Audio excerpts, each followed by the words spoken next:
Resulullah aleyhissalatu vesselam aydıptır.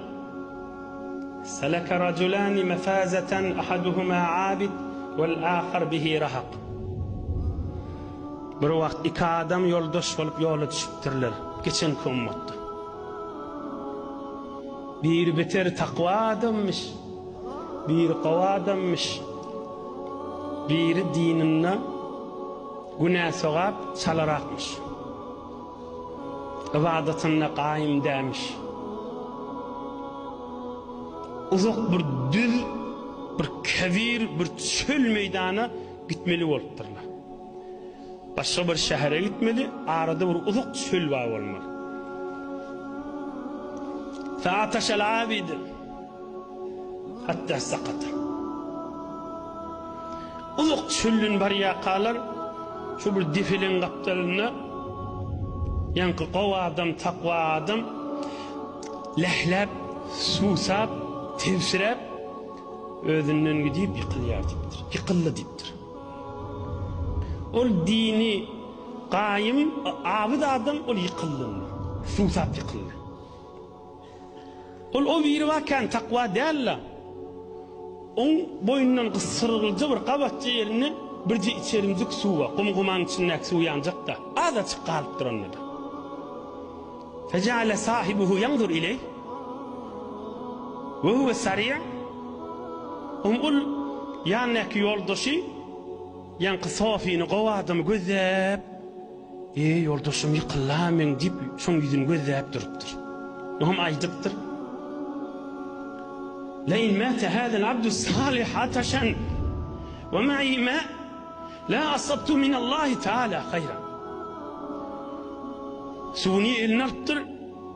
Şu yani susuz yıkılan qava adamın yüzünü gözlep men su vermesem bana bir de susuzluktan ölse kıyamadım zır boş olur men deyiptir. Ve in saqaytuhu ma la amutan. Güzel bir içerim suyumun üstüne koysam ya içirsem onu da hükmen men ölecek. Nemesem kan deyip şun yüzünü gözlep duruptur da. Yol uzakdığını bilyer hadir. فتوكل على الله عز وجل فتوكل على الله عز وجل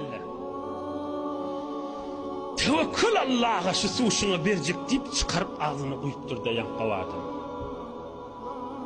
Bileme hale gelip de kaytadan uğraptır. Ta düz meydanı ahire şehre ölmeni yetiptirler. Horluk bilen. O ikisi de dünyadan geçti. Nebi Ekrem aleyhissalatu vesselam aydiyar kıyamatta şu ikisinin bolacak yağdayını aydayınlıyor.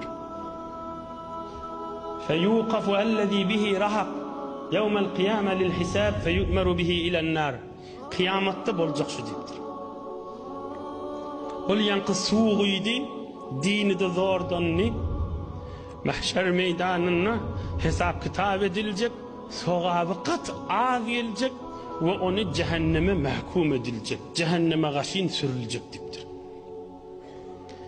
Ohum ferişteler alıp bariyaka feyerel abid feyekulu ya fulan ama ta'rifuni. Ohum alıp bariyakalar ol üstüne su kuyulun ol kova adam yollu görecek. Hey men tanımayan mı sen diyecek. Onu sen ol düz meydanına bana bir içerim su verin mi sen diyecek. Hava men diyecek. Feyekulu lil melaiketi kifu. Belki kova adam çın hudayi adammıştık da. Daşı kovi içi daşından kovrak çın kova adammış da. Periştelere durun diyecek. Beyirrak geçip yakif ve yed'u rabbehu yan kova adam Allah'ını çağıracak.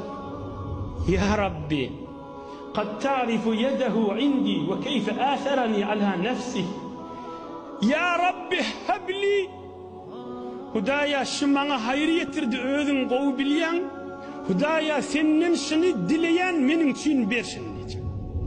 Feyekulu azze ve celle huve leke şu sen olsun elinden tut da cennete Allah var diyecek. Feyehudu biyedihi feyudhiluhu el cenne elinden tutup ikisi bilece cennete verecek. Her Müslümanın şefaati var diyorlar şu cemaat.